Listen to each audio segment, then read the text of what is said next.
भाजपा महाराष्ट्र प्रदेश कार्यकारिणी सदस्य व थाने जिला सरचिटनीस तथा डुंगे माजी सरपंच श्री रामनाथ पाटिल तथा पाटिल परिवारों ने हर वर्ष की तरह इस वर्ष भी अपने निवास स्थान भिवंडी तालुका के डुंगे गांव में 21 दिवसीय गणपति बप्पा को विराजमान करके बड़े आदर व श्रद्धा के साथ पूजा अर्चना करते हुए सभी देशवासियों को गणेश उत्सव की शुभकामनाएं दी व गणपति बप्पा से सुख समृद्धि की प्रार्थना की। तो वहीं आगे हम आपको बता दें कि इस अवसर पर भारी संख्या में मान्यवर नातेवाईक मित्र मंडली ने उपस्थित होकर गणपति बप्पा की दर्शन की।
खऱ्या अर्थाने कुलदैवत श्री खंडोबा यांचं आमच्याकडे अधिष्ठान हे वडिलोपार्जित वर्षानुवर्षापासून आहे आणि त्या ठिकाणी गणपतीचा उत्सव आम्ही तितक्याच आनंदाने गेली 70-80 वर्षापेक्षा जास्त कालावधी या ठिकाणी संपूर्ण कुटुंब एकत्र येऊन करत आलेलो आहोत। तो गेल्या आणि वडील स्वतः खंडोबा भक्त असल्यामुळे हा अतिशय उत्सव आणि नवरात्रमध्ये देखील मोठ्या प्रमाणात उत्सव होतो।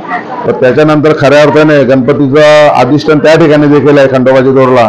परंतु या गणेशाचं आपला सर्वांना माहिती आहे का गणाधीश हा खऱ्या अर्थाने विघ्नहर्ता म्हणून आहे आणि त्याची प्रचिती वर्षानुवर्षे येत असताना देखील 3 वर्षापूर्वी देखील आम्हाला चांगल्या प्रकारे आली आणि म्हणून पुन्हा एकदा जे कुलदैवताचं अधिष्ठान असून देखील या ठिकाणी बाप्पाचं आम्ही अधिष्ठान गेल्या 3 वर्षापासून केलेलं आहे। पहिल्या वर्षी 11 दिवसाचं अधिष्ठान होतं आणि दुसऱ्या दिवशी 1.5 दिवस दुसऱ्या वर्षी आणि या वर्षी 21 दिवसांचं बाप्पाचं अधिष्ठान ठेवलेलं आहे। खरोखरच बाप्पांच्या उपस्थितीमध्ये दर्शनाने अतिशय या ठिकाणी खेळीमेळीच्या वातावरणात सर्व शेजारी गावकरी आणि आमचे कुटुंबदार वगैरे आप्तेष्ट मंडळी या ठिकाणी सहभागी होतात। कार्यकर्त्यांचे देखील चांगल्या प्रकारे या ठिकाणी आगमन होऊन बाप्पाचं दर्शन आणि अतिशय उत्साहाने सोहळा होतो। खरोखरच विघ्नहर्ता बुद्धीची देवता गणपती बाप्पा हा सर्व दुःखांचं हरण करणार आहे आणि खूप संपूर्ण घरामध्ये सर्वांना एकदम चांगल्या प्रकारे आनंद आहे। आणि या गणपती बाप्पा चरणी मी खऱ्या अर्थाने या ठिकाणी विनंती करेन की सर्व प्राणी मात्राला मानव जातीला सर्वांना त्यांनी सुखी ठेवावं आणि तशा प्रकारे उत्सव या ठिकाणी अतिशय चांगल्या प्रकारे साजरा होतो।